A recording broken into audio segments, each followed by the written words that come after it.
नमस्कार, times of Swaraj में आप सबों का स्वागत है और मैं हूं संतोष सिंह।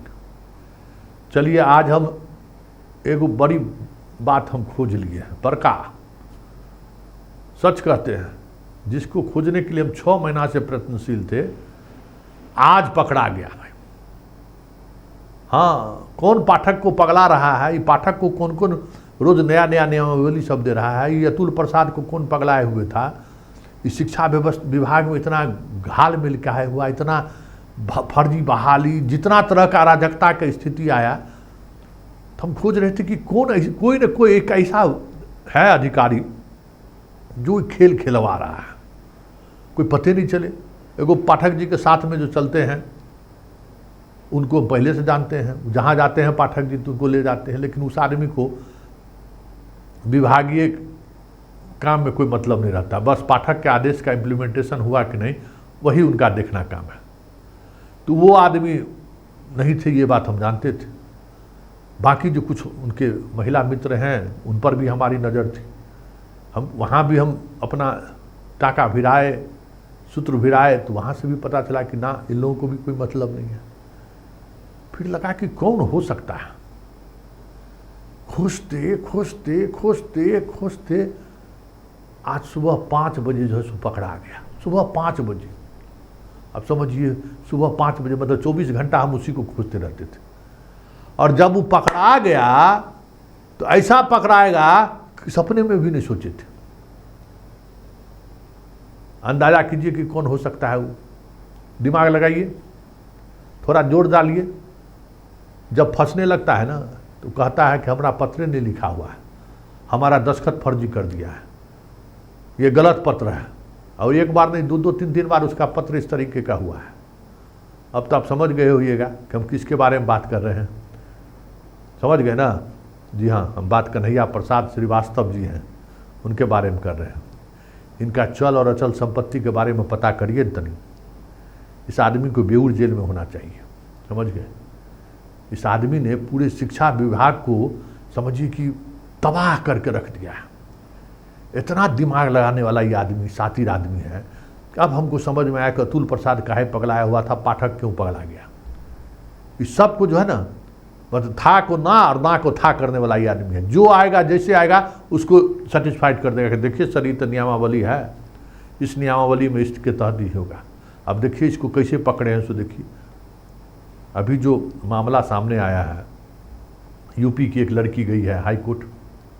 कल ही खबर चलाए ना कि भाई अरवल का जो उसका काउंसलिंग करने वाले लोग थे उनको अपॉइंटमेंट लेटर नहीं दिया। उनको कहा कि भाई आप एलिजिबल नहीं हैं, आपको 60% मार्क्स होना चाहिए।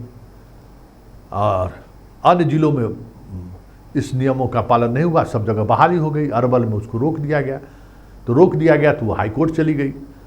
हाई कोर्ट में जब शिक्षा विभाग से पूछा गया तो शिक्षा विभाग के यही कन्हैया प्रसाद कहते हैं कि सर, सामान्य प्रशासन विभाग का जो नियमावली है ना, उस नियमावली के तहत जो है सो महिलाओं में भी आरक्षण का लाभ, मतलब हम कोई लाभ अगर देते हैं तो उस लाभ को सिर्फ बिहार के लड़कियां ही उसका लाभ उठा सकता है, अदर स्टेट का लड़कियां लाभ नहीं उठा सकती। बार बार इसको बुझाता है नहीं लाला जी को कि कलम का तो मास्टर हम ही हैं, चित्रगुप्त महाराज तो इन्हीं को दिया है कलम, जो ही कहेंगे वही होगा। तो इनको पता नहीं है कि अब बहुत सारा चीज़ बदल गया है। अब सिर्फ लॉलेज ही नहीं पढ़ता है, दूसरे लोग भी पढ़ता है। अब चंद्रगुप्त की पूजा चंद्रगुप्त करते, चित्रगुप्त का पूजा भले ही करते हो, लेकिन अब चित्रगुप्त भगवान दूसरे के यहाँ भी वास करते हैं। देख लीजिए खेला इनका, देख लीजिए कितना बड़ा खिलाड़ी है, सो देख लीजिए। और किस तरीके से पूरा बहाली को फंसाया है, ये भी देख लीजिए। कुछ नहीं होने वाला है। एक भी यूपी की लड़की बाहर जाने वाली नहीं है, ये बात समझ लीजिए। हाई कोर्ट में उसके पक्ष में जजमेंट आएगा, ये भी समझ लीजिए। इस तरीके से ही फंसाया है ये आदमी। और यही नहीं फंसाया है, इससे पहले रंजीत कुमार जो IAS था, कलाकार दी ग्रेट, ये भी 19 और 21 में जब इस तरीके की समस्या आई है तो एक पत्र जारी कर दिया कि भाई जनरल महिला को जो लाभ मिल रहा है वो लाभ जो है सो बाहर के महिलाओं को भी दीजिए। उसको अलग अलग तरीके से लोग इंटरप्रेट करना शुरू कर दिया पूरे विभाग में।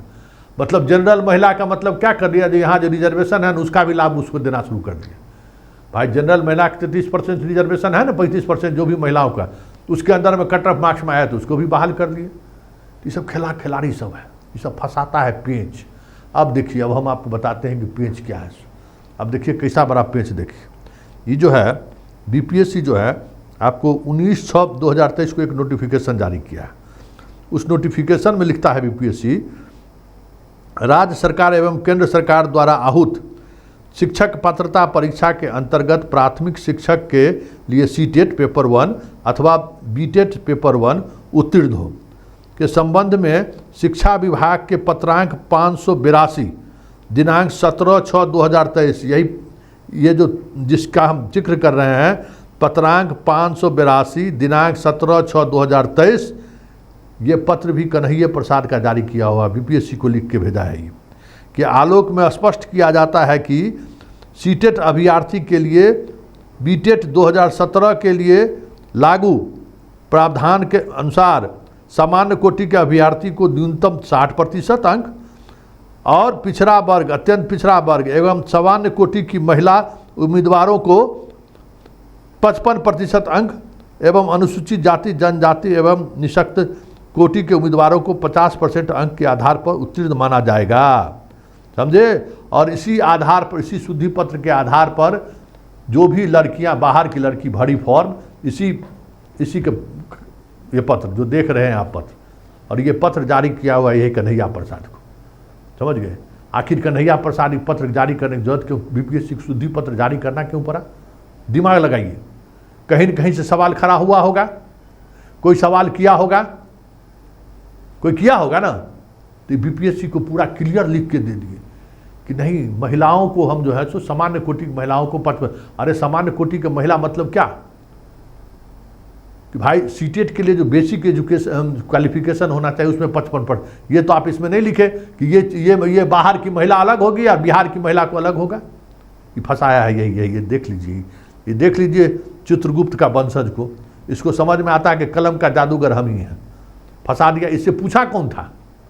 बीपीएससी को लिखा क्यों शुद्धि पत्र जारी करना पड़ा बीपीएससी को? कोई आ गया होगा, खिलाड़ी सब जो सॉल्वर गैंग का जो खिलाड़ी सब है, वो खिलाड़ी सब आ गया होगा, एगो पत्र जारी करवा दिया शुद्धि पत्र, और उसके आधार पर यूपी के बहुत सारी लड़कियां आ गई कि 55% में जिसको मार्क्स है उसने फॉर्म भर दिया, उसने परीक्षा भी दे दिया, अब नौकरी भी कर दिया। और जब हाईकोर्ट में मामला फंसा तो यही कन्हैया प्रसाद लिख के देता है हाईकोर्ट को कि नहीं, इनको 60% मार्क्स होना चाहिए। कैसे होगा भाई? अब आप समझिए बात को कि किस तरीके से खेल हो रहा है, ये समझिए। यही कन्हैया प्रसाद बीपीएससी से शुद्धि पत्र जारी करवाता है। देख लीजिए पत्र। मतलब बीपीएससी जो पहले वैकेंसी निकाला होगा वो 60% वाला वैकेंसी निकाला, शुद्धि पत्र निकलवाया। इसका मतलब कोई न कोई इसके पीछे था। आप शुद्धि पत्र निकाले, और शुद्धि पत्र निकाले तो उसमें लिख देते कि महिला सामान्य जनरल महिला मतलब सिर्फ बिहार की महिला को 55% और बाहर की महिला को 60% कर देते ना। तो आप तो किए नहीं, तो परीक्षार्थी एपीयर हो गई, परीक्षा पास करके नौकरी में आ गई। अरवल में आप उसको फंसा दिए। अरवल में भी इसी का फंसाया हुआ है। हम आपको दावे के साथ कहते हैं, अरवल का जो जिला शिक्षा पदाधिकारी इस लड़की को बहाल होने से रोका है, उसके पीछे भी कन्हैया प्रसाद। सारा कुछ नेटवर्क हमको आज सुबह 5 बजे ज्ञान हो गया। जैसे आजकल हमारे प्रधानमंत्री जी को आता है ना कि हम भाई इस पृथ्वी पर नहीं आए, हम कुछ और भी हैं, हम ईश्वर के अवतार हैं। हमको भी 5 बजे सुबह में ईश्वर का अवतार वाला महसूस होने लगा जैसे कि ईश्वर, अरे ईश्वर तो हमको इसी काम के लिए भेजा था, परमात्मा हम हैं। सब जानकारी आंख के सामने में एकदम सब आने लगा, खटाखट एक एक पत्र सब आना शुरू हो गया 5 बजे सुबह में। और तब समझ में आया कि कन्हैया प्रसाद किया क्या है। अब समझ में आया ना, यूपी के जितने लड़कियों को हटाने के लिए ये जो पत्र लिखा है, किस आधार पर? हाईकोर्ट, सुप्रीम कोर्ट, मतलब जब हंगामा शुरू हुआ तब निकालना भी शुरू कर दिया। उसका क्या कोई जवाब है कि शुद्धि पत्र का क्या मतलब है? मतलब छात्रों को लड़ाते चलिए, दिखाते चलिए, फिर बहाली का मौका मिलेगा, फिर कमाई होगी। मतलब बालू नहीं है, बालू गिन गिन के ये लोग पैसा कमाता है। तो कन्हैया प्रसाद जी जवाब दीजिए कि ये बीपीएससी शुद्धि पत्र किस आधार पर निकाला?